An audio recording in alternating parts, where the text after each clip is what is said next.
Welcome back to No Bromo. Today we're going over UFC 308 next weekend. I'm going to give my predictions, alright?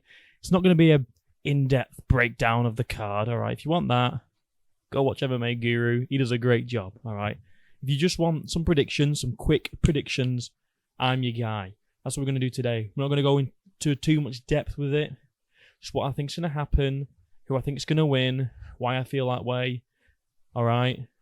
Let's get started. I'm not going to waste any time here. Shar versus Arman Petrosian. I think Shar got this, guys. And I think it's going to be a decision win, to be honest. He's only had 3 UFC fights, but 2 out of the 3 have been by decision. Alright, and to be honest, guys, I'm going to say it, right? I don't get the hype behind Shar, and I know I've just picked him. I think Lucas Tracy said it best about Shavkat. He said that he's an aura merchant. And he doesn't rate him that much. And I think that's exactly why I'm picking a Shar, to be honest. He's an aura merchant. He's got aura, in a way. Alright. It's his name, it's his look, it's the hype around him. And I think I'm falling into the hype, I'll be honest. But 14-0. It's not a bad record. It's a pretty good record, to be honest. But has he fought any high level competition in that 14-0? Not really. Not really. So I guess we'll see with this against Petrosian. But I'm going with Shar by decision. I think he's just going to wrestle him. And he's just going to kind of just beat down on him. That's what I think. But, I mean, we've not seen Shar in any danger yet. Is all I'll say.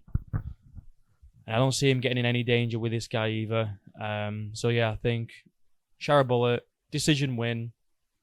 Not much else to it. All right. We move on. We move on to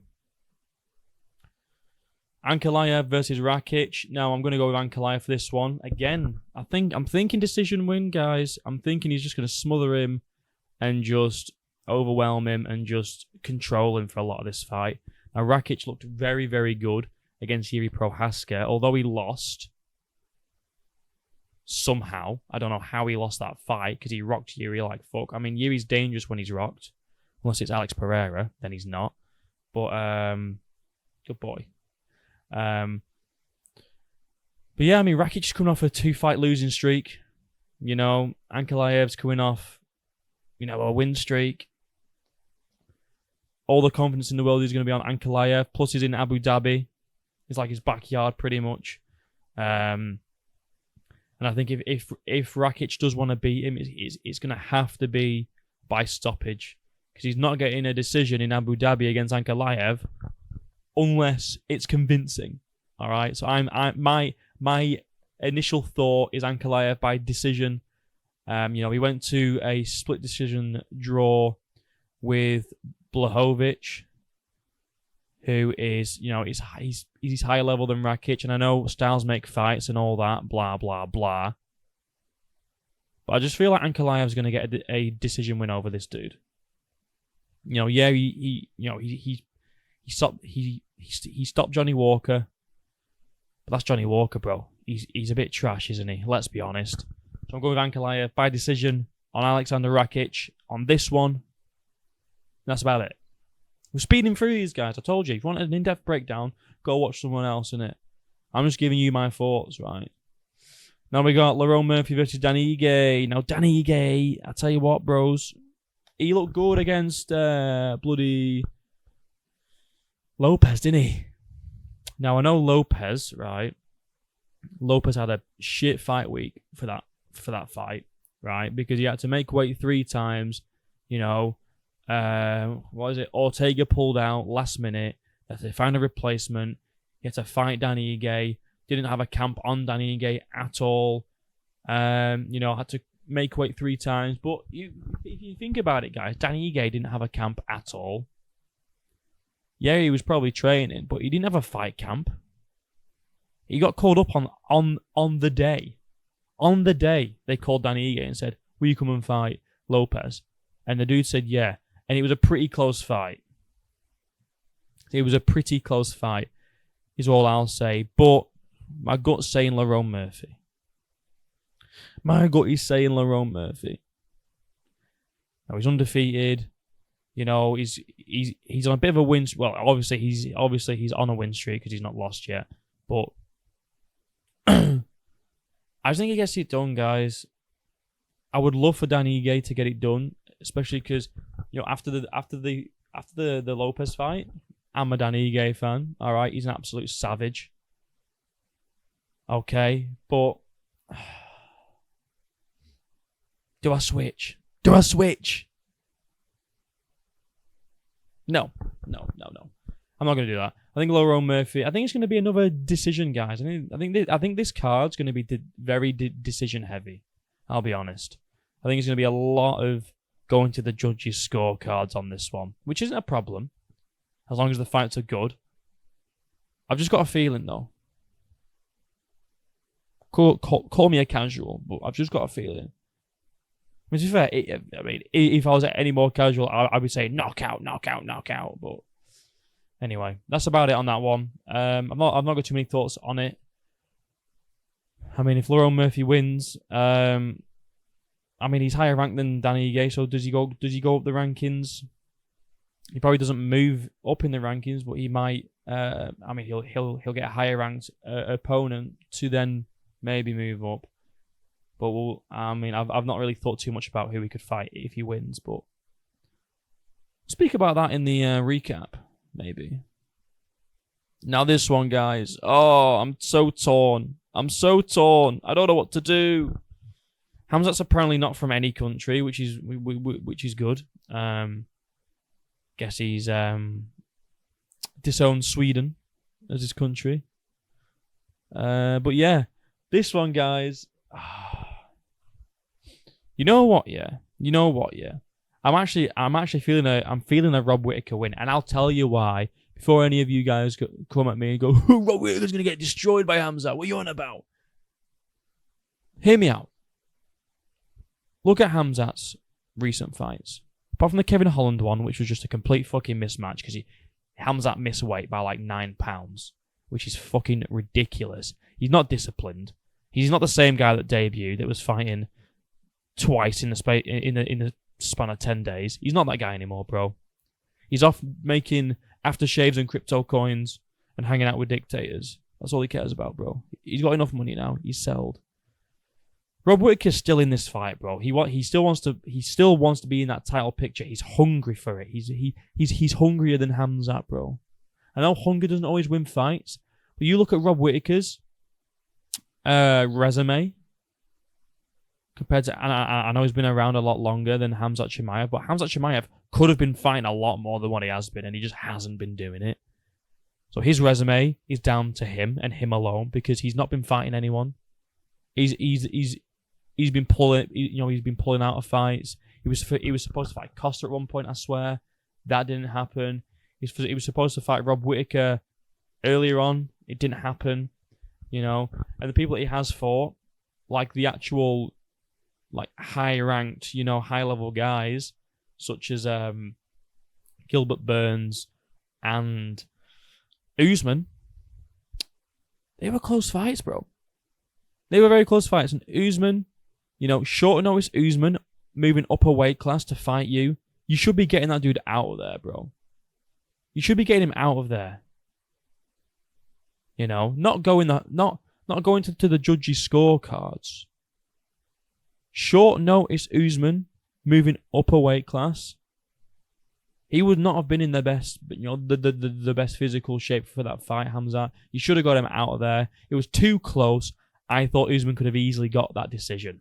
I'll be honest. All right. I think Usman could have easily got given that win. You were lucky that he didn't. Let's be real. That's Hamzat's last fight. Now, Robert Whittaker's last fight. Round 1 KO over Iliskarov. Now, I know Iliskarov isn't the same level as Usman. All right. Before anyone comes at me, Usman's levels above Iliskarov. Iliskarov was like the up-and-coming guy, bro. He was like the next prospect, all right? And Robert Whittaker just got rid of him in a round. The old guy, he fucking fathered him, didn't he? He's like, come on, son. Let me show you who's boss here. beat him like a 50s husband, all right, like a 50s dad, you know, like Aliskerov didn't tidy his room, and then Robert's like, "What I say about tidying your room? Bang, KO, bro." Like John Jones's wife just burnt his, just overcooked his dinner. Bang. That was the type of beating that it was, bro. It was a John Jones woman beating, level beating. And he got KO'd in round 1. And it was ridiculous. He's been more active. Alright. He's had more impressive victories. He's only lost, guys, in the UFC, from what I can remember. I looked at his record just to make sure. I'm pretty sure in the UFC, very recent memory, right? He's only lost to DDP and Adesanya. He's beat everyone else. They're not exactly slouches, are they? Adesanya and DDP, you know, top of the middleweight division. The only people in the UFC that Rob Whittaker's lost to. So, I mean, the level of competition that Rob Whittaker's been facing over the many, many years is a lot higher than Khamzat Chimaev. I know that doesn't always mean everything, but it just makes me think that Rob Whittaker's going to get it done, bro. Plus, Khamzat Chimaev, his cardio is fucking abysmal. It's awful.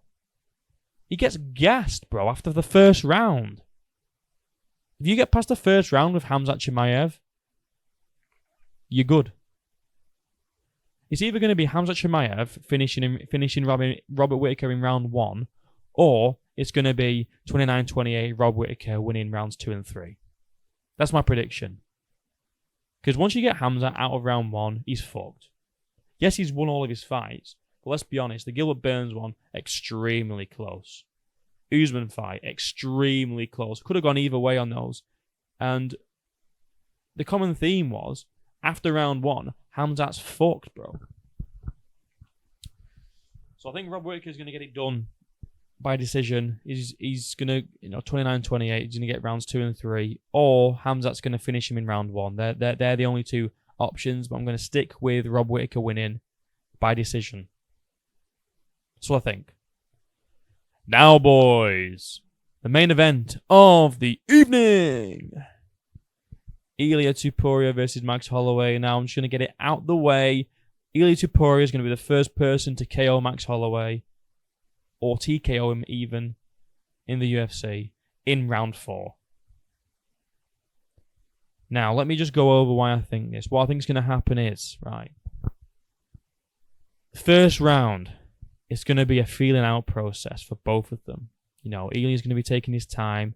Max is going to be making him think. He's going to be trying to come in with his speed. With his, with the Max Holloway pressure. All right. I think round 1's going to probably go to Max.